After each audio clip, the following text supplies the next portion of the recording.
Hello and welcome back to the Gym Girls Locker Room podcast hosted by me, Sydney Cassidy. Today I am actually in a really good mood and I'm actually really excited for today's guest. Between you and I girls, I'm gonna have to keep it cool because I am actually like this guest's number one fan to the point where it's actually a little bit embarrassing. I'm gonna have to just like really be chill about this, like, you know, cool girl.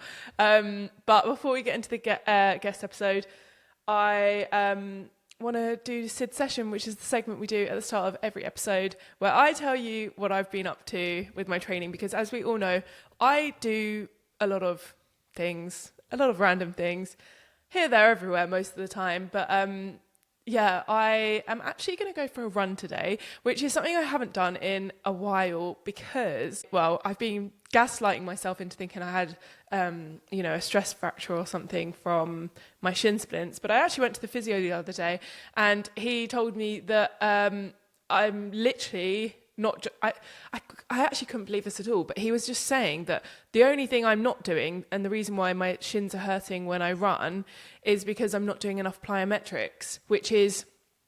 Okay, don't quote me on this, but plyometrics is all about, it's kind of what you see when you see like athletes in the gym and you see them kind of responding to force and kind of all about like your ability to... I might Google this. I think I got this right. Hang on, let me just check. Okay, let me get it from, an actual definition because I'm just being wishy-washy with my explanation. Plyometrics or jump training is a type of exercise that uses the stretch shortening cycle to build strength, power, and speed through explosive movements. But basically what he was saying was that I just haven't given myself the ability and I haven't been training my body's ability to absorb all of this kind of like force going through my legs. I'm not doing enough single leg work and whatever. Anyway, so haven't done any running in a while. So I'm going to be back on to a nice, easy running. I'm not doing any speed work. Easy to just like back off. Well, the recommended thing is back off running and definitely back off speed work if you're feeling any kind of injury. So today I'll probably just do 6.4k. I don't know. I'll listen to my body, see how I feel. Anyway, that's what I'm up to. I'll just squeeze this in as well. Yesterday did a Pilates session, which is really unlike me. And I could definitely feel like my hip flexors. I don't stretch barely at all. And it was very interesting doing something that's so just like, peaceful and relaxing. I'm used to going like 110,000% with my workouts. So it was a very nice contrast. And yeah, I loved it. And I went with my friend Alex and we did hot Pilates, which I expected to come out being drenched in sweat. But I was actually just like, I was warm, I was glowing. But yeah, anyway, before we get into the episode, do remember to give us a 5-star review if you are enjoying it. It helps us out hugely in getting even more incredible guests and continuing the podcast. Remember as well that we are posting on YouTube now, so if you do enjoy watching podcasts, then that's where we'll be. So do give us a like, comment and subscribe over there. But yeah, I think I've done enough rambling. Let's get on into the episode. I'm very excited for today's episode.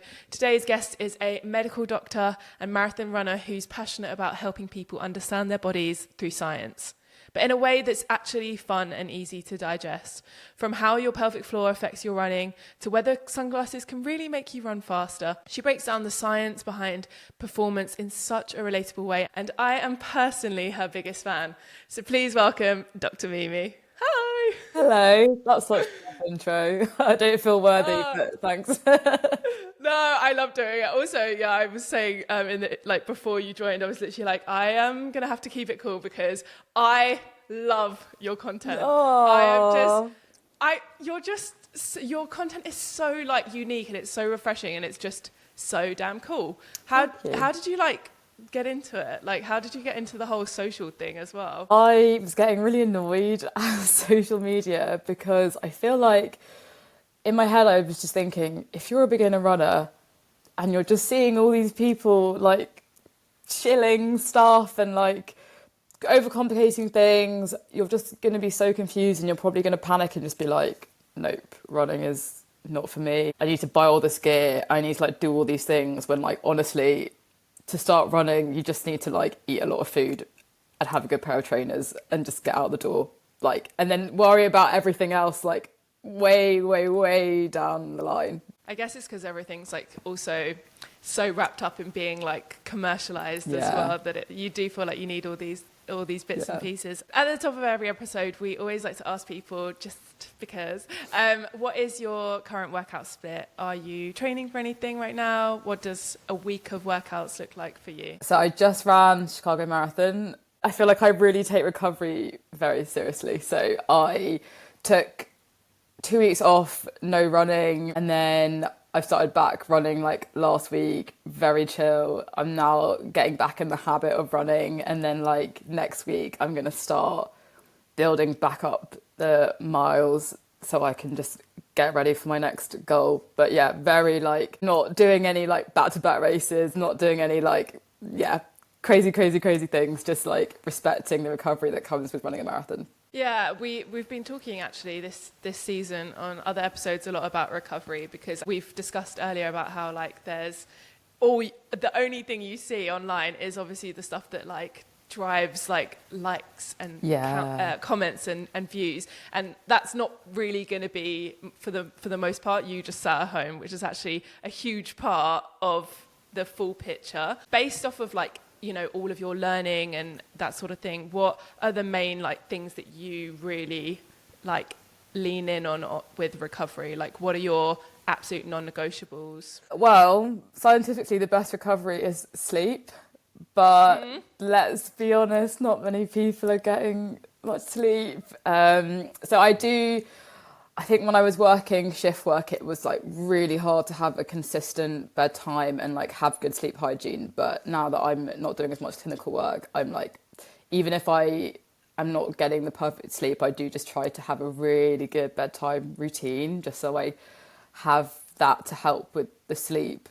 And like whether I sleep for 4 hours or 7 hours, like at least I've like tried to make it good. And then I try to eat a lot, because if I can't control my sleep, the other thing that's going to help your recovery is what you eat, right? Like you need to eat so much food to fuel running, and I don't think people realise this, and it's really easy to underfuel, just because like I did a video on this, but like typical nutritional guidelines aren't, they're not going to be cutting it for you if you're running like 50k, 60, 70, like, you know, doing lots and lots of miles and kilometres. It's not going to be enough to fuel that and help your recovery and help your performance. What are your thoughts on, you know, people churning out all of these different races throughout a year? Like, do you have any kind of guidelines for yourself or for others on like what really you should be doing within a year? Absolutely. Let me not get cancelled. But basically, I would advise, well, if you want to PB, I wouldn't recommend doing any more than 2 marathons a year, because that gives you the time to safely build up, do your peak weeks, have a bit of time off, and then go back in and build up safely. It also depends on your experience. If you're a very experienced runner or you're an elite athlete, then, you know, there's people doing like back-to-back marathons that if they're doing it in a way that's sensible and they've got the team around them to support them with the recovery and nutrition and the sleep and everything, no problem with that. My problem is when you have people who are like, I couldn't run a 5k at the beginning of the year and now I've done like 3 marathons, and it is inspiring. I'm not going to come for them about that. Like, that is inspiring, and like it gets the clicks, it gets the likes, but is it the best thing for your body? Probably not. So yeah. When you say like, you know, not assuming somebody doesn't know, and maybe perhaps I don't even know, like what are the effects that going from like 0 to 100 can have for you? I think marathons, they're not really like seen as big an achievement anymore. I think they've been really normalised, when actually it is a huge achievement, and the amount of stress you're putting your body through running a marathon shouldn't be like diminished. You literally break down and tear most of your muscles, and it takes you like a week to recover your muscle strength from that one event, because you're just putting yourself under that much stress. Most marathon runners will come away with a slight drop in their kidney function. That is obviously temporary, but you've put a lot of your kidneys under a lot of stress by doing this marathon. Your hormones, your stress hormones, all of this takes time, like almost a month to recover, I think, because of how much just like impact and stress that running a marathon is. So that's just the event. And then when you come at it from not being like physiologically adapted, you're just opening yourself up to injury. That is like a crazy statistic that like the majority of like runners will go on to develop injury during marathon training. You obviously want to try and mitigate that, because we don't want you getting injured. We want you to keep going with this sport because like it's really fun, right? But if you're kind of coming from like a no running background and suddenly just ramping up to like 50k weeks, not giving your body time to adapt to that load, get the muscle strength, all of that, then you're just increasing that chance of getting injured. No, it makes sense. I want to go back to just like a little bit, I kind of jumped ahead because I got excited, but like in terms of you and like your own like personal story and your journey, obviously you're a doctor and also a runner. Those are both in my head incredibly demanding paths to have taken. How did that come about? Have those kind of always been things that you've been doing hand in hand, or is that kind of new? I feel like with running, I just like never really tried at school, and like there'd be the occasional like cross country or like mile run, but I just would do that and then just like go to parties or just like go home and revise for like my A-levels, which you have to do if you want to do medicine. And then I think at uni I kind of fell into like weights because that was like the rage. I didn't really enjoy it. I think I was just doing it because it was like fashionable and trendy. And then I went traveling for a bit, came back, I gained a bit of weight. I was like, I need to lose this weight, so I started running. And then I think I just was like really enjoying it. I was like, I found something I am willing to like put in the work with and like stay dedicated to. Like I think I've really found my sport, and I think the rest is history. So I'm currently doing a master's in sports medicine, and then I am gonna have to apply for training, like further specialising, further training. That will be 7 years. Girl, so long. Are you kidding? How much have you done so far? Well, I started med school in 2016. What made you kind of want to make sports science fun and accessible? I think the things we spoke about before, like I feel there's a lot of people complicating things out there. There's a lot of misinformation. I felt like the running space on social media was kind of just like, I just ran like this, and like it was just kind of like not really talking you through the process of running, and a lot of just like pseudoscience, and a lot of people being like, yeah, this pill made me run a really fast 5k, and it's like, did it? It is strange though, like when you do actually sort of sit there and like think about it, how social media has so much power over people, and it is just a absolute minefield. Like there's literally no fact checking whatsoever. So I can imagine as a professional, it must be really frustrating to see things that you see and then see the engagement with it and be like, you know. The quick things get the clicks, right? But science isn't typically very sexy or cool.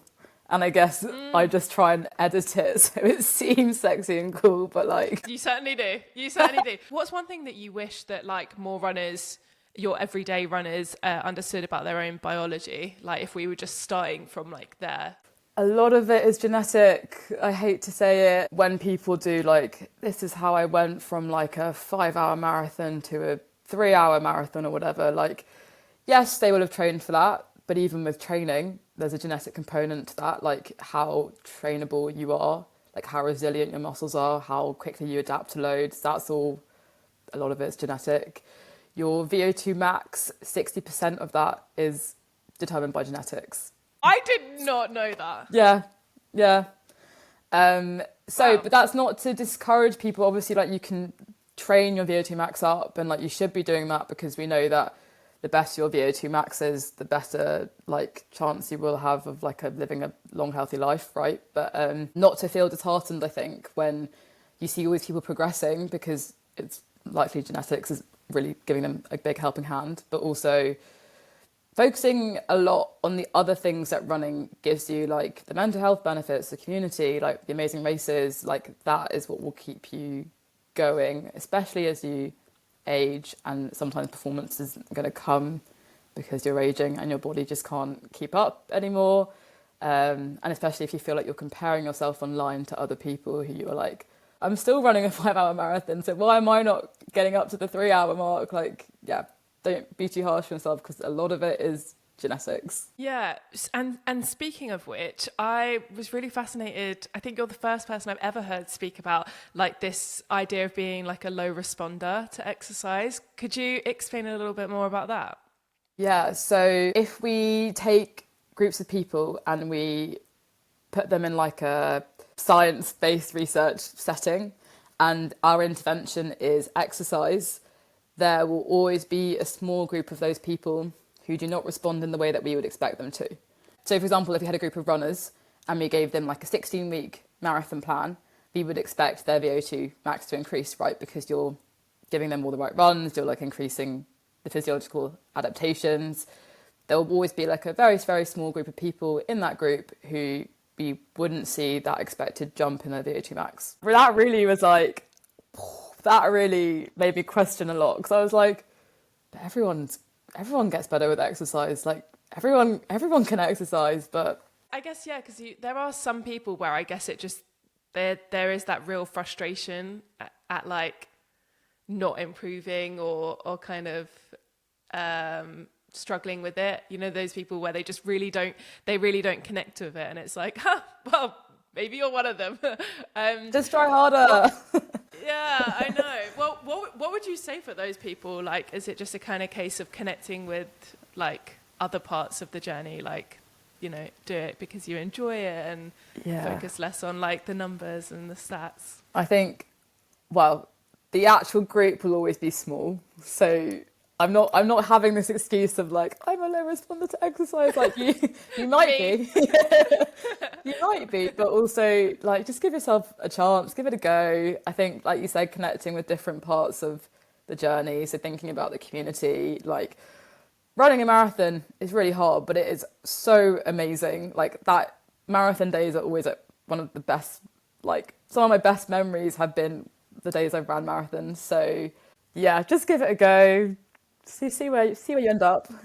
I even think, like, for somebody that's listening and they're just like, yeah, marathon, haha, that'll be fun. I don't even run right now. Like, even doing a 10K race or, and you know, we call it a race, but like race days are like so good just for like the buzz of it. And like, I really encourage anybody to just experience that once, because I think it's such a lovely feeling, and it's not about going necessarily for a time or whatever. For me, it's so about the experience of doing it, and like even to a certain extent, like just group running, like going to a park run or something, is just like, it's just such a lovely. You don't get anything like that with like gym or anything, which I'm sure you probably felt the same way. But that's something that really stood out to me and kind of helped me make that transition. It's just like nothing compares to this. And also, like, you can get your friends to come watch, and you just like go have a nice meal afterwards, like really make a big social of it. Oh, yeah. It's like, who wants attention? Me. How can runners use like sports science to improve their performance without overcomplicating it? Like, what are some things that you really wish people would just like, or you think people would really benefit from, without making it like so complicated? Eat more. Genuinely, just eat like more. You're really gonna die on this hill. I love that. Eat more, yeah. I think just because, I don't know, like it's not really like a thing as a woman to like eat a lot of food. Like, I don't know, I feel maybe times are changing, but then also like Ozempic's now coming, so yeah. But don't worry, I've got questions on that. Yeah, I feel like most runners probably are under fueling. Like you need so much energy to fuel your runs properly, and also it's also the timing of when you're eating. Like, make sure you're having something before the run. Make sure if you're going for like a long time, you're having fuel within the run, and then when you come back from the run, make sure you're having something like as soon as possible after the run, and the rest is history. It's actually funny. I was saying earlier, like before you jumped on, just in the intro, that I went to a physio session because I've been struggling with shin splints for the longest time, and I kind of went back and I was fully expecting him to say, you know, it's terrible, you need to stop, whatever. But this isn't the point to my story, but he was saying that I just need to incorporate more plyometrics. But he was saying that, like, it's everything, and he was talking about, like, reds, and he was saying that, like, you know, because I told him, I do eat. I'm the kind of girl where you don't have to ask me twice to eat Good. food. We like that. I will eat it, okay? So I come from like a foodie family, but he was like, and I found it really interesting what he was saying, and maybe you could touch more on it. Like, he was saying it's not just about eating a lot, it's about what you're eating and when you're eating it, and like that they're really crucial parts that maybe perhaps people don't think about, and like carbs before, protein afterwards. Do you notice that that's something that a lot of people don't necessarily understand yet? Yeah, I think especially because I think like food goes through trends. So I think probably when we were little, it was like low fat, and then it kind of went into low sugar, and now it's high protein. Whereas as a runner, you need a lot of carbs all the time, and protein is important, but it's carbs a lot of the time that you need to be having. Again, low fat, you need to be having fats to kind of support your recovery and your hormone profile. So yeah, I think more of an emphasis on carbs as a runner and less on the protein, which I think if you're coming at it from a gym background, you might not, like, that's something you might not consider. Yeah, you won't be so familiar with, because gym is very much like protein. Yeah. Well, I've got some interesting things about that to say as well, but... Go! Shoot away. I mean, you probably already know this, to be honest, but I feel like if you're eating, I think it's more than 1.6 grams of protein per kilogram of body weight, like, your body just, it's not doing anything. Yeah, I had heard this, and I wasn't so sure about whether that was just like a myth that was floating around, but is it about your body can't process it? Yeah, so it just kind of just comes speeds out. it up. Yeah. But having said that, I think currently it's recommended you have 0.8 grams per kilogram of body weight. That wouldn't apply to someone who's running. You need more than that.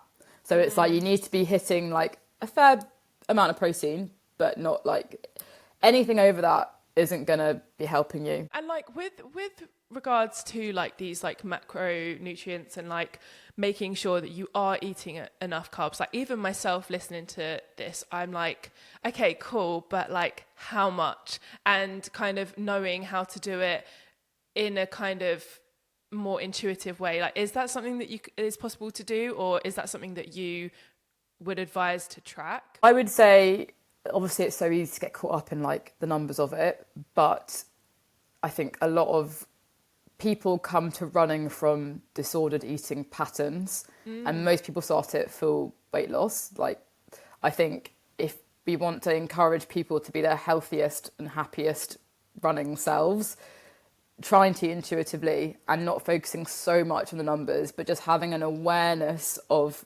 what they're eating, in the sense that it's like, I have a long run tomorrow, let me have a really, really big pasta dinner. And I've got like a run, I need to make sure I'm having like enough gels in that like 3-hour run. I come back from my run, I'll have some chocolate milk or like something like a bit carby, a little bit proteiny, and have it within an hour of finishing. So I know that I am at least going to be getting in the right, like not perfect, but just the right amount of what I need when I need it. So it is the case as well that you would want carbs throughout the whole, before, during, of course, we know those, but also afterwards. Because I know you talk about this like ratio with your chocolate milk, if you can explain that. Of course. So chocolate milk is like the gold standard for running recovery, because it has the perfect amount of carbs to protein. So you want something carby to help with replacing your internal muscles, carbohydrate stores with glycogen, and then you want a little bit of protein to help to kickstart the muscle repair. That, you know, you've broken down muscle when you're running, you want to like get some protein back in to help with that rebuilding and recovery and like the growing stronger. And then it also has electrolytes in it, so it's going to help replenish the salts that you've lost. So yeah, it's like in sports science research, chocolate milk is like gold standard, and it's cheap. It's pretty accessible. Like if you finish a run, pop into your corner shop, get some chocolate milk, and like you're good. You're good to go. Because didn't you do a post where you kind of compared them? Are there some that are? Is there like a number one top best chocolate milk, or are all of them pretty good? Some of them have a lot more carbs in them, so you'll be getting enough carbs but not enough protein. The M&S chocolate milk is like the best supermarket one. Wow. Yeah. Okay. And I think, was it Chocomel? I think it was Chocomel that was the best. Yeah. I vaguely remember that because I love that one. And yeah, it's good, isn't it? Seeing that, it tastes so gorgeous. So what are your opinions on like, people that would go for like a chocolate, or perhaps they own it and it's in their cupboard, or perhaps they go to the shop and they get like a chocolate protein milk. Is there much difference between the kind of product that's like marketed as this and then the chocolate milk? Yeah, I have been asked this before. I feel, well, you want the carbs as a runner. So if it's protein and being marketed as protein, well, firstly, I would interrogate that and think, is it actually, like, how much protein is actually in that? You know, because they always like put like protein, but then it's actually like not that much higher grams of protein. And then secondly, if like protein isn't really the priority, it's the carbs that are the priority, and then the protein. Right. Yeah, that actually makes so much more sense. Yeah. But you do need some protein, but we want more carbs. We want more carbs. I think that is the thing that like I'm even still getting used to, having come from like a gym background. Yeah. Like I think there is a lot more kind of like, or it feels like there needs to be more emphasis on kind of like the food and the fueling. I feel like in gym, you can kind of get away with it, you know? Yeah. Can we talk about like training fasted? What are your thoughts on that? I think it is a bad idea. Like, no, I don't think, like, well, you know. there is some research which shows that if you kind of are very scientific with when you like take in your carbs, so you like have lots of carbs and you do a really hard session, and then you purposely don't have any carbs, and then you then go on and do a session that can help the way you metabolize fat, and that can be beneficial in the long term for your carb stores. However, that was in a study done mostly in men. It's obviously like small studies. I would feel that in the real world, we have to balance that knowledge with the real world application, which is that, yes, if you're all in a lab doing it, like, fair play, give it a go. But if you're trying to like, do you know what I mean? Like space out when you're having your carbs and it gets all fiddly and you might end up just accidentally under fueling, and then you go and get a stress fracture because you haven't eaten enough and you're running like crazy miles or crazy speed, then like for me, the priority is always going to be no training fasted, just eat the carbs, do the session, make sure you're eating enough. Does that make sense? I feel like I just confused things. No, but you totally did. You totally did, because I actually think a lot of people, perhaps something that isn't spoken enough about on social media, is how much diet and lack of fueling can impact your kind of risk of injury. And I feel like that's something that I've become quite aware of, that like not eating enough is gonna... Am I correct in thinking that? Absolutely. And what can happen is you can go on to develop RED-S, which is relative energy deficiency in sports, where if you are not eating enough to fuel your individual needs, then you can go on to have a whole host of problems. Like, you just do not want RED-S. Like, yeah, you can be breaking bones, losing your periods. Not good. Yeah, it really, when you look at the symptoms, it does look like it's like really quite a broad range of things, and they all just sound miserable and could leave you out of running for a while. Yeah, and I think it's pretty insidious the way it can sneak up on you. So yeah, eat your food, definitely. Don't train fasted. I know you mentioned earlier about electrolytes like in the milk. Was that correct, right? Yeah. I thought you made a fascinating post about, because it's something that I personally kind of have been affected by and care about, and it was talking about like electrolytes and kidney function. And I guess as well, we could talk about creatine and kidney function. Would you be able to just speak a little bit, kind of touch on that sort of thing? Take it wherever you want, and then Absolutely. I'll kind of feed in. Yeah. Electrolytes, we'll start with that. So I think I've been on other podcasts kind of speaking about this, but I feel like, and done posts on it as well, but just like electrolyte companies are really pushing you to have electrolytes, which are in essence just glorified flavoured salts. And yes, there is a role for electrolytes if you are losing a lot of salt in your sweat. And there are times when you will be losing a lot of salt in your sweat. For example, if I'm sweating loads, so if I'm exercising in heat, I'm exercising at altitude, I'm exercising for a long period of time, then like, yeah, absolutely, like a bit of electrolyte, a bit of salt isn't going to harm you. Like that's probably a good time to take it. My problem is when companies are like, you need electrolytes every day.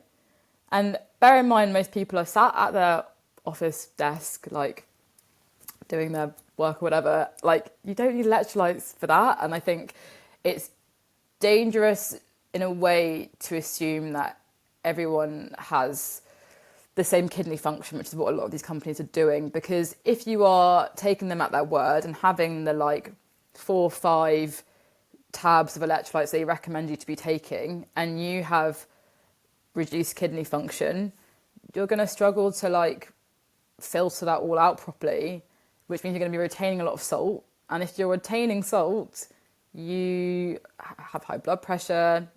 Like, yeah, not good. And I think also it's not appropriate to be taking electrolytes every day. And I think companies really get away with it because they're like, I was so tired and then I like had the electrolytes and I was like properly hydrated. And it's like water is hydrating. Like you are really putting these claims out of nowhere to sell this product that is really expensive. And a lot of these newer companies have a lot of salt in their electrolytes, like a whole gram, which is Yeah, crazy. I think that's something worth noting as well, is that like the electrolytes, the amount of salts in the different products from these different companies differ quite a lot. Some of them are like crazy amounts. I wondered if you knew, would the average person who is just, not necessarily exercising so much and in sweaty conditions or needing to replace those salts anyway, kind of just working your everyday office job and being marketed these like kind of lifestyle electrolytes, do most people have enough salts within their diet as well? Is that anything you kind of are aware of? Because I wondered whether it's something that people even really need, like are they getting enough anyway through their diet normally? Yeah, they are. Yeah. Like most people's diets, majority of it is ultra processed food, and ultra processed food has salt in it. Even if you eat a completely non-processed diet, you will still be getting salt. For example, there is electrolytes in coconut water. There is electrolytes in pho, if you make it. There's electrolytes in your soy sauce that you put in your stir fry. Like, you probably are getting in enough salts already. So if you're then not losing the salt and you're having all these electrolyte supplements, yeah, it's not. Yeah, and actually something you made me think of as well is like perhaps it's not necessarily like the salts that we need, that maybe perhaps most people just aren't drinking enough and staying hydrated enough, like I bet most people that are kind of like feel a draw towards this kind of product are the people that just probably water. don't drink enough water. Yeah. And I think during the day. Obviously they taste really yummy. Like electrolytes do taste nice. And obviously you're like, oh, because it tastes really good, let me like keep drinking them. But you'd probably have like, I'd rather you drank squash or like you just, drank some squash or like drank something like fruity than having electrolyte, because you're going to have, if it's going to build that habit of you drinking more regularly and more frequently in the day, fine. Which is like the same kind of sensation you're probably getting from having those electrolytes, but the electrolytes actually have things in them that in excess is not great for you. Yeah. And on the topic of kidney function, the reason why I wanted to bring it up is because I would love, and we can talk about it more, but like creatine, I would love to take creatine. However, I don't, because I am a girly that has always struggled with acne. And when I went to a dermatologist and was on I was on spironolactone. You have to with that and Kidneys. Get kidneys yes, tested, yeah. I had to get my bloods done to test my kidneys, and she said that I absolutely should not be taking creatine because my kidney function wasn't high enough. And I just was like, wow, I've never heard anybody speak about that. I didn't know that was even really a thing. And I do kind of think to myself, gosh, I bet there's so many people that also just take it because they see people talking about it and don't actually just check, like, am I actually in a good enough, is my body able to kind of take it? Is it healthy enough to take it? Which I thought was interesting. So I think creatine is very well researched, and it will help you in things like 100-meter sprints, or like, if in your case, like weightlifting. But it is excreted by the kidneys. So we want it to go into our muscles, but most of it is excreted out in the kidneys. Like, of what you take, those 5 grams, whatever, like most of it's just, you're going to wee out. You can enhance how much your muscle takes up by having it with a source of carbs or protein, so having it with your breakfast or whatever. But even then, you're probably still going to wee out a lot of it, which is fine if your kidneys work well. If your kidneys aren't working out where we'd want them to be, and then you're excreting all this creatine, that's when it's a bit like probably not best for you to be doing that. Yeah. And do you know the reason why? Like, is it that is there a risk that it would make it worse, or is it just that it's like not really something that you want to put your kidneys through? So I think in healthy people, it's fine. I think it's been found to be safe. You can take a fair amount for a long period of time. I can't remember the exact numbers off the top of my head, but like, it is safe to do it. When they looked at creatine in people with kidney disease, I think then they were like, not good. So how does creatine have the same sort of effects as it does in gym people? And I don't see so many people talking about running and creatine. What are the benefits of it? Is it something that you would recommend? So it will help you. It's all to do with what energy systems you're using. And if you're using your like explosive sprint energy systems, which is what you kind of use in weightlifting and like 100-meter kind of sprints, then it will help you. I think people thought it wouldn't help runners over longer periods of time because it's not helping that kind of energy system that's involved with the sprinting and the sort of like quick lifts. But there is some evidence coming out that it may help. So jury's kind of out on that. There's quite a few things in fitness I feel like they're like that. It's like you have to really like dig in, you know, and read, not just take the first thing you've seen about it. Exactly, yeah. Let's talk about beetroot. Because I've seen you talk about it a few times, particularly like leading up to a race. What does it do and why is it useful? So beetroot is a source of nitrates, which is a type of gas, and nitrates work to like dilate your blood vessels. So if we can open up the blood vessels more, that allows more oxygen and more nutrients to get to your muscles, helping them to work better, helping with your endurance, right? So kind of crazy. It's also really good for your blood pressure. So if you know anyone with high blood pressure, tell them to eat some beetroot. But so if you load the beetroot and you have it for, I think, 5 to 7 days before your big event. It's just so silly, beetroot loading. I love it. I know. And you take it in every day, you're having a set amount, then there are, like, it's been shown, again, quite well researched, that it will help with your endurance. My only caveat with that is that most of the studies are done mostly in men.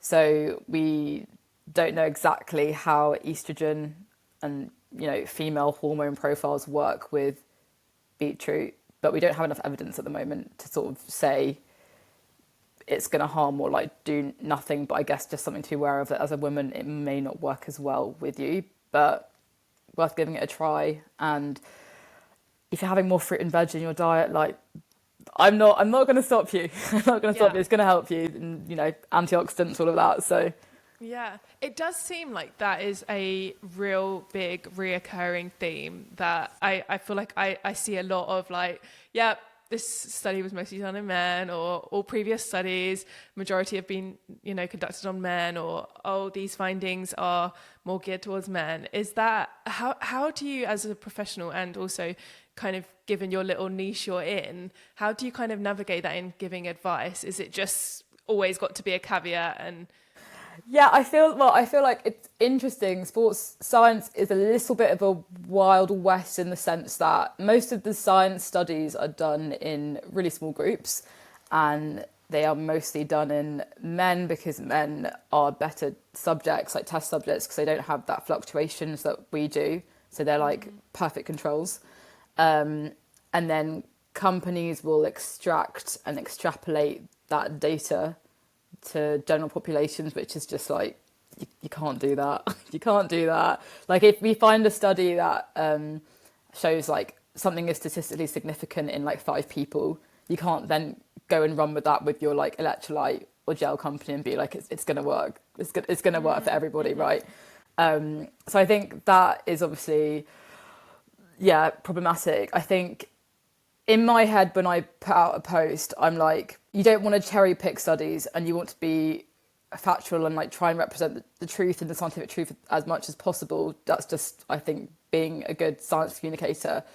But I don't know, with things like sunglasses are going to help you run faster, or like a bit of beetroot might help you run faster. Like, for me, we've got evidence that beetroot is good for you in lots of other ways. So I'm happy to sort of put that out there, even though like it might not work for women. And I, someone did comment on that in my most recent post, and I kind of explained them through that. And like, as long as it's not kind of harming people or making them feel like they need to buy lots of stuff to be better runners, like, that's kind of my ethos with it. And if I can myth bust as well, that's obviously another benefit and a bonus.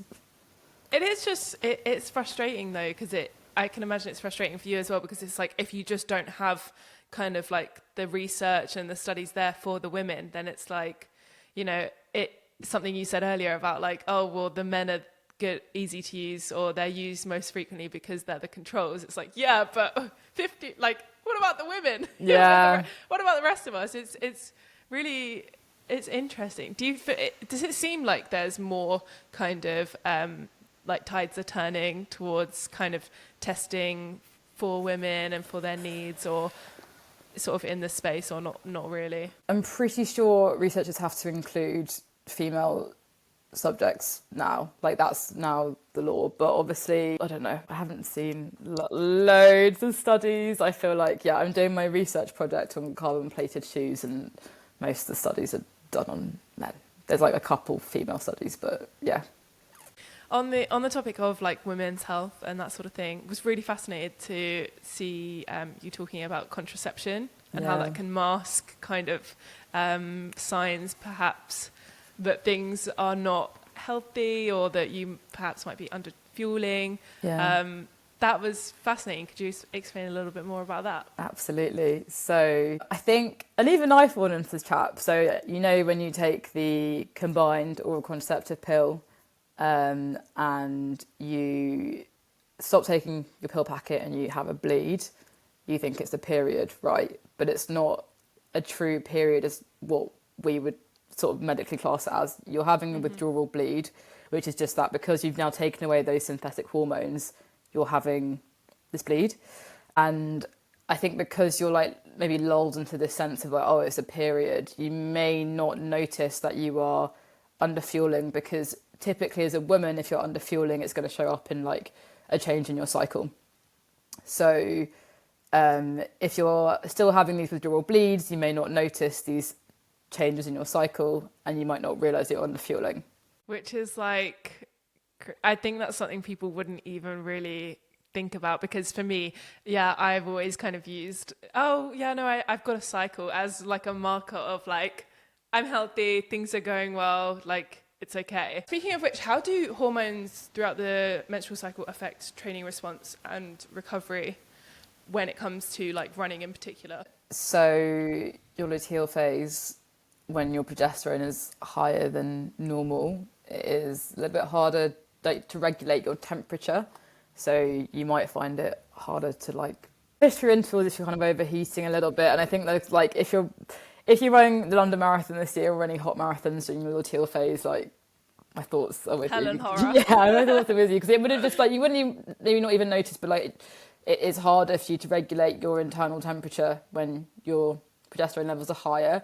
Doesn't necessarily mean that you can't go on to do well. Like medals, I love this, but medals have been won in all phases of the menstrual cycle at the Olympics, and there is a study out there that showed that like a small majority, I think 60% of women actually did better in the marathon during the luteal phase. But the best time to race is the first day of your period and during the follicular phase, because your hormone profile mimics like the male hormone profile. So you're like, I didn't know that. Yeah. What the hell? yeah, so you'll feel terrible. And I remember like my last half marathon, I was like on the floor, like in so much pain and like vomiting from all the prostaglandins or whatever. But I then went on and like I was having an amazing day and an amazing race because I was like, this feels so easy. And it's because Wow. hormone profile is working with you. So Wow, because yeah, like I feel like all too often when I've got like a race coming up, whoever I'm kind of doing, whoever's also joining me on that is like saying like, oh, I think my, checking our trackers and saying like, oh, I think my period's gonna fall on the day of the race or whatever. that's good. And actually, You want that's that. a good You thing. want that. I had no idea about that. So yeah, that's crazy that like you can feel like, you can feel awful, but actually still your body, like you were saying, will work with you. Yeah, I didn't know that. I wanted to talk a little bit more about like tech, wearable tech. I loved the concept you were talking about when you were saying like, will this make the boat faster? I love how you like know all my content. Like you are like, you engage, like you actually know all my Yeah. content. I don't call myself Dr. Mimi #1 fan for nothing, okay? I love that. But yeah, like, could you talk a little bit more about that? Yeah, so I think especially as a new runner, there's so many wearables out there. Like you can have like your rings that track your sleep, your watches. Like your watches can tell you like all sorts of stuff nowadays. There's all other things like Whoops and heart rate There's monitors. everything. There's literally everything you could ever want. There's even watches that can like tell you like it can give you a tracing of your heart, like an ECG, which I think's insane. But the point being, with that video that I did, is will it make the boat faster? Which was this concept and like grounding principle for the Olympic rowing team a few years ago when they weren't very good. They had access to like every possible sports, science, technology, like anything you could ever think of on access to them. But they asked themselves this question, like, is it actually going to help us? Is it going to make the boat faster? Anything that didn't make the boat faster, they got rid of. And then they went on to win the Olympics that year, which is like a first for like many years. And I think that really applies in running, because I see a lot of people being like, my Strava predicted me like this marathon time, or like my watch is saying this, or like I feel like my body battery saying this. And like we've all done it. Used to do it quite a lot as well. But like if it's going to cause you a lot of stress, it's going to cause you a lot of like internal panic and pressure, ignore it or just get rid. Like yes, it can tell you all this information, but if it's not going to help you, like there's not much point to it. And with all these watches that can now tell you your like ECG and your heart trace, like I might be interested in that because I can interpret that as a doctor, but for most people you're not going to know like what that's telling you. So like don't bother, don't like save your money, just like get something that can track your watches, you can put your intervals in on, and honestly like the rest of it is kind of by the by. There's even like a new phrase coming out called orthosomnia, where people are becoming obsessed with their sleep because of things like wearables. And it's like, just ignore it, just try and sleep, and like whatever sleep you get, that's fine. Because I guess it also kind of starts leaning into like, you know how we talk about like intuitively eating. It's like, well, just try to be intuitive with like the whole Everything. the whole process. Yeah. Like how do you, because I always thought that I know people would joke with me when I used to wear a Whoop. I don't wear it anymore because I couldn't interpret the data. It was just information overload. It was just too much. But I remember people would be like, "How do you feel? Like if it's telling you like you're not rested or what, or that you feel recovered but you don't feel recovered, then like what do you listen to?" Myself. What do you? Yeah, My literally. internal sense of feeling. Yeah. What do you think are some good things from like the wearable tech that you think actually, yeah, that is really beneficial and like that is something that people could take a lot of learning from? There are some things that I think are helpful to know about, like knowing your heart rate variability and heart rate trends. Like that is good to know because you can kind of see if you are overreaching your training, if you're putting yourself through too much stress, or you can even kind of predict when you're going to be a bit unwell. You can kind of, if you know what you're looking at, you can kind of work that out from your HRV. HRV is heart rate variability, and it's basically the time between each heartbeat. You want that to vary as much as possible. So like the higher it is, means you've got more variation between each beat. So like between your first and second beat, you'll have like 0.5 milliseconds, and the next one 0.01. Like you want to like have it changing, and the higher that is indicates you're fitter and you're more resilient to stress. So if that drops from your baseline, I usually know that means I'm about to get unwell, or I've been drinking alcohol, or I've like been pushing myself too hard, or sometimes in marathon training you are going to have a terrible HRV because that just is the nature of marathon training. You are trying to overreach a little bit, so that's just something that I find helpful. Is a helpful metric to track on your watch, but again, not being too obsessive, because watches shouldn't be telling you how to feel. You should be telling yourself how you feel, and the watch should just be like a guide. But if, you know, Garmin has something called a body battery, which is like tells you how like well rested, and like mine never got above like 50 or like 70, and I just be like, well, I feel okay, and I know why. It's because I slept badly, but I feel okay. I'm just gonna go for my run anyway, because like I'm not gonna let my life be dictated by my watch, you know? So. Yeah, no, definitely. You reminded me of something when you mentioned alcohol, because I will say for me, and I'm sure many other people who don't have like all this incredible knowledge that you have, something that was really stark and obvious for me was when I did wear a wearable, seeing how much my recovery was affected by alcohol. when I drank alcohol. And I don't even drink alcohol really at all, but say I did.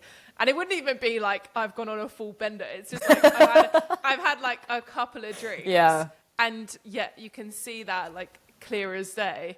I thought that was really interesting. What are there any other like lifestyle factors that can have a big impact? Stress. Huge one, right? Huge one. In like so many ways with your body. I'm really fascinated by your, I don't feel like I've seen you talk about this much. Your like, was it your research topic or your studies and carbon plated shoes? Because I feel like, you know, I guess if we're talking about like tech and things that you don't necessarily need, that everybody kind of the internet talks about, carbon plated shoes, I guess, is one of them. So what are you doing there with that? I'm doing a literature review and then a research project on the same topic. But the plan is, hopefully, please mark me nicely, supervisor, but the plan is to just look at, well, my research questions are like, looking at injury risk with carbon plated shoes. So working out, do these shoes cause injury or not?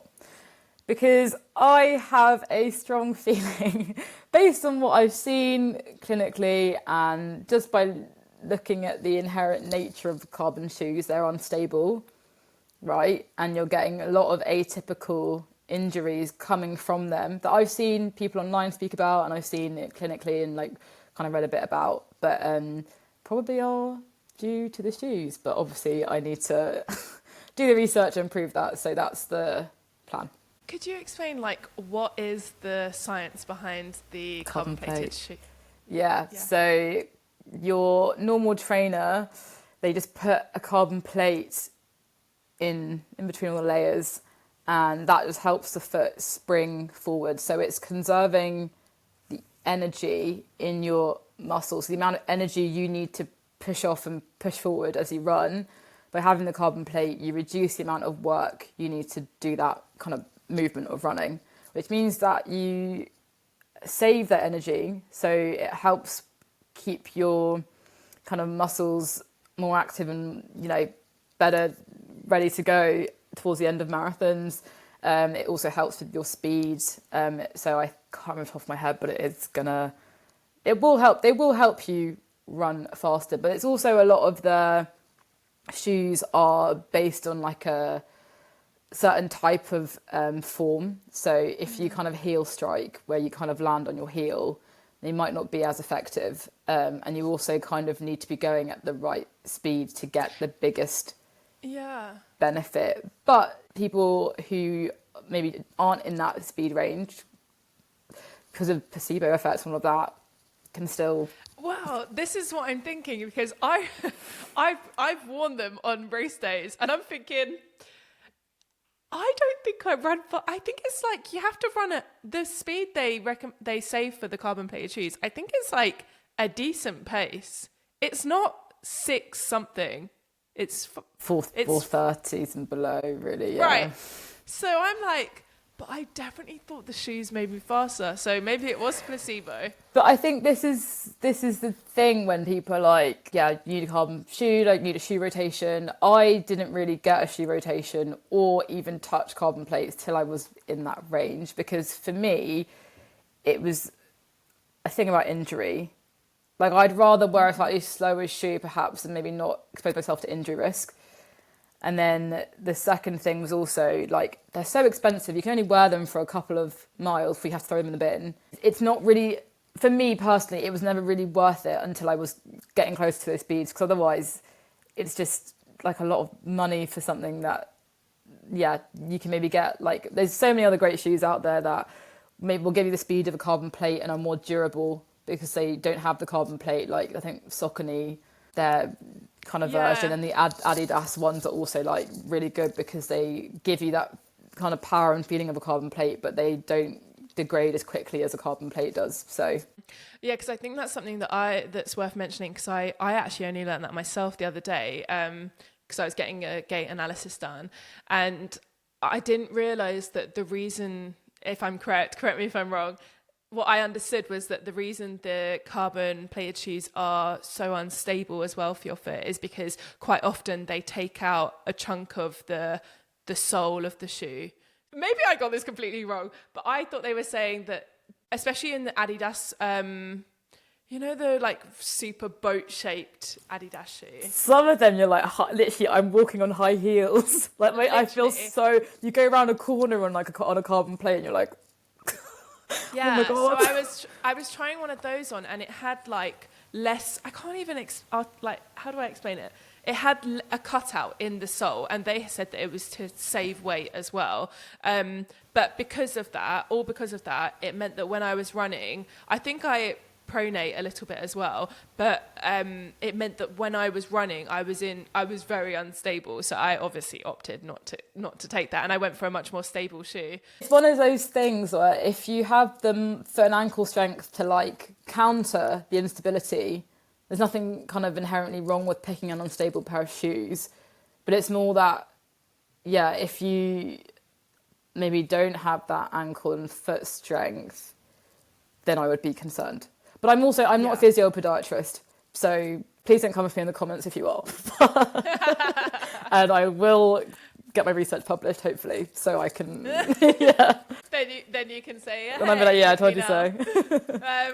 But I know the one thing I do know for certain that everybody has said to me with carbon-plated shoes is, do not wear carbon-plated shoes when you're training. Like, don't be one of those people that's out here running in them all the time. Yeah. Thoughts on that? Because they change the way, like the muscles you're activating, they can get kind of lazy, basically. And it's just really interesting because there's like a paper that showed that people were getting stress fractures in their like heel bone, which is like a really rare injury to have, like really rogue. Like you kind of expect a stress fracture to happen in like the toe kind of bones at the front of the foot, because they're taking a lot of the force. But yeah, to have it in the heel, and it's because you're just changing the muscles that you're kind of activating. You're changing like the whole thing. But I would say if you are going to try them, don't be like, I'm going to never wear them to wear them for a marathon. Like, do give them a few trial goes, like on maybe like your last few long runs, to see if your body likes them or not, because you don't want to get to mile 20 for marathon and be like, why do my knees hurt? I can't continue, my calves cramping. And with that, I have to get it in. I don't even have a segue for this, but I just thought it was so like brilliant about the sunglasses you were talking about, which was that it like actually does make you run faster, in a way. So when you feel, because I am somebody that feels really like, I sometimes with certain running, do you feel a bit icky? Equipment, I do feel icky. Yeah, I also felt a bit icky, and then I like found this. I was like, cool.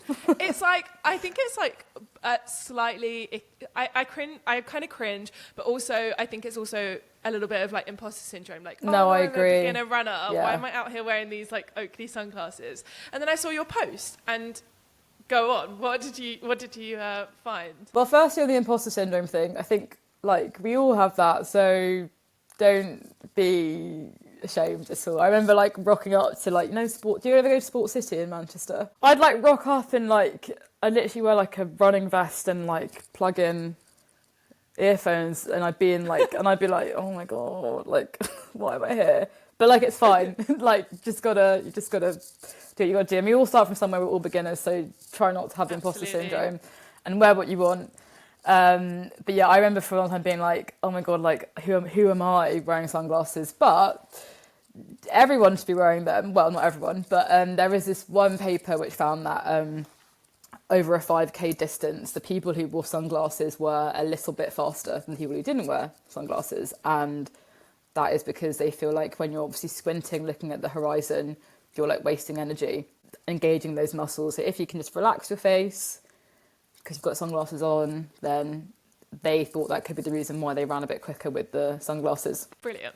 Love that. That's all I needed to hear, and now I will wear it. At Chicago, as they started at the top of my head, then I was like, okay, next half, lock in. They're going down. Yeah, I did that at the Sydney Marathon, actually. I had them on the top of my head, and then I thought, right.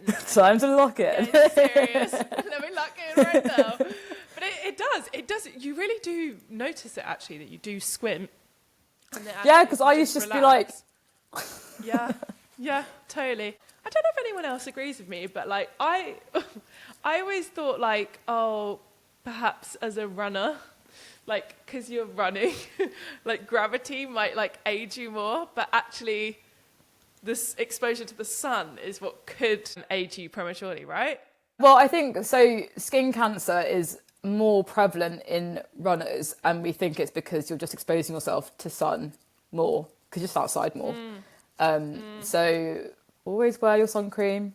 Lather up, yeah, and try and find one which is water resistant, because you sweat a lot, and you need to be, if you're going out for long periods of time, reapplying over and over. Just kind of before I get on to some fun and like kind of silly closing questions, I know you mentioned it earlier, Ozempic.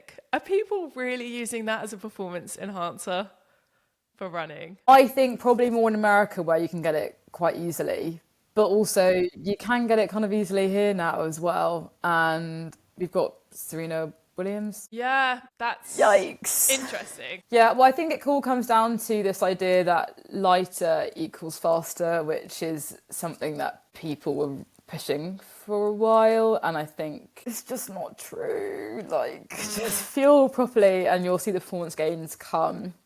Ozempic obviously makes, like, you will lose weight with it, but you will lose not just fat, but also your muscle. And your muscle is what's acting on your bones to help shock absorb, give you form, give you structure. So if you're losing all of that and you're underfueling, one, you're going to struggle to get through your sessions, and two, like, you're opening yourself up to injury because you haven't got the like kind of supporting structures to keep you healthy. And it's a no from me. I know you mentioned that like your kind of way that you got into running was because you were looking for you kind of had identified that you wanted to lose weight a little bit, and then you kind of found running and you enjoyed it. And I think a lot of people, myself included, was like, oh yeah, running, I can run and I'll lose weight. And I wondered, what are your thoughts like now on that? Because obviously we've spoken at length in this episode about how like you really need to make sure you're fueling correctly and how many people are under fueling.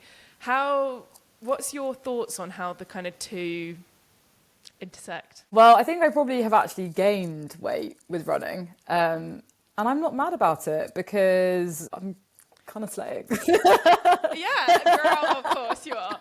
But I've heard that actually. I know that's a concern for many girls, but it doesn't need to be. And I have heard that actually, you know, people do gain weight whilst they're running. Because I think, you need to feel properly, but also I think I understand the fear of the gaining weight. I get it.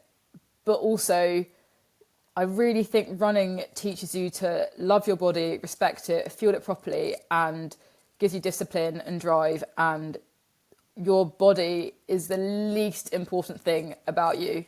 And you will learn that whilst running. Because when you're 20 miles deep in a marathon, I'm not thinking, God, is my stomach looking like flat here? Like, what do my legs look like? I'm literally just like, get through this. Just get through the last 6 miles and just like give it your all. And then you come away with it being like, oh my God, my body did that. Like every individual cell and muscle unit and everything just married up for me to get across this finish line. And that is just a way better feeling than being like, I'm thin, like. Absolutely. Yeah, I love how there's been this kind of change actually towards like what running gives people, and that it's seen as like this like big, like powerful kind of empowering thing. Just before we kind of finish the episode, I've got some... Oh, I've loved it. I've loved it so much. So nice talking to you. Oh, likewise. I've just got some fun, silly questions. I'm dying to know. What is a weird or surprising sports science fact that always blows people's mind? Do you have anything you can think of? I think I've given them all away. I'm running dry. Actually, no. Tart cherry juice is good for recovery. I actually, for the first time ever, do you know Amy Kringle? I saw her the other day and she randomly said it was good as well. Just having some tart cherry. Yeah, it's good for recovery. Is it a supplement form that you... It's got to be the right breed or whatever species of tart cherry, and you can get it as a juice off Amazon, I'm pretty sure. What's your current running goal and how does the science side influence how you approach it? I am hoping to run a low 120s half marathon next April, which would be really cool. And then maybe, hopefully, Berlin next autumn. So the plan is just to build up to the miles again slowly and eat lots and sleep lots. And yeah, that's the sports science, guys. Eat, sleep, repeat. Repeat, yeah, love that. I know you spoke about how like scientifically listening to a song that you love can help runners go faster. Well, that's a good fact. I should have said that. Yeah, that is a good one. What's a kind of song that you love to listen to? What's your vibe? Oh, I think it's going to scare your listeners. Maybe not scare. I really like The Prodigy. Like they're really good for like a tempo, like any Prodigy song, or like kind of 90s like electronic. I think when you're doing like any form of cardio, your usual listening habits just go out the goddamn window. Yeah. Like, I don't know about you, but I love rock music, and that's just not me. I know. Suddenly I love like hard drum and bass. Yeah. If you could leave our audience with one message about understanding their body through science, what would it be? Don't overcomplicate it. It often really is eating more, sleeping more, and try and ignore the watch. Yeah, good one. Okay, finally, just to cool down quick fire, a segment we have where we just kind of ask you. You can expand if you'd like to, or you can just... I'll shut up. I'll stop yapping. Yes, no. No, you can. Quite often people do. Morning or evening workout? Morning. Favourite rest day activity? Lying on my sofa with lots of food. Oh, yeah. Solo or group session? Solo. We've done this already, but guilty pleasure workout song. Anything by The Prodigy. Or Nia Archives. I like a bit of her. Dream training partner. Ooh, I love Philly Bowden, so I'm gonna have to say Philly. Oh, Yeah, she's an angel. she is. One thing that's always in your gym or running bag. Like a pair of headphones. I love music. Like running yeah. is actually my listening to music hobby. So Current go-to snack or hyperfixation meal. I'm eating so weird at the moment. I'm eating like so much pizza. I ate pizza yesterday and the day before. I'm gonna have it for lunch. Pizza. That sounds like a dream to me. Yeah. Post-marathon recovery. When do you feel you're strongest? When I am running my tempo run session and I'm like sending it and I'm like running really fast and my music's syncing up and I just feel so strong and When it's like the right tempo. Yeah. What's a mantra you live by? Believe in yourself. And finally, where can people find you? I'm on TikTok and Instagram at Dr._Mimi_runs. Amazing. Well, thank you so much for joining us today. That was amazing. You. Felt like I just absorbed everything like a sponge. I think you're fantastic. You always put out, you know exactly what the girlies want to and need to hear. So, thank you so much. Oh, I love this so much. Thank you for having me. Thanks so much. Okay, well, hope you guys enjoyed that episode. Remember, if you did enjoy the episode, to give us a big 5-star review. Press follow on whatever listening platform you are listening on. And remember, we're on YouTube, so you can have a watch as well as a listen if you would like to. I think that's everything, and I will see you in the next one. Bye.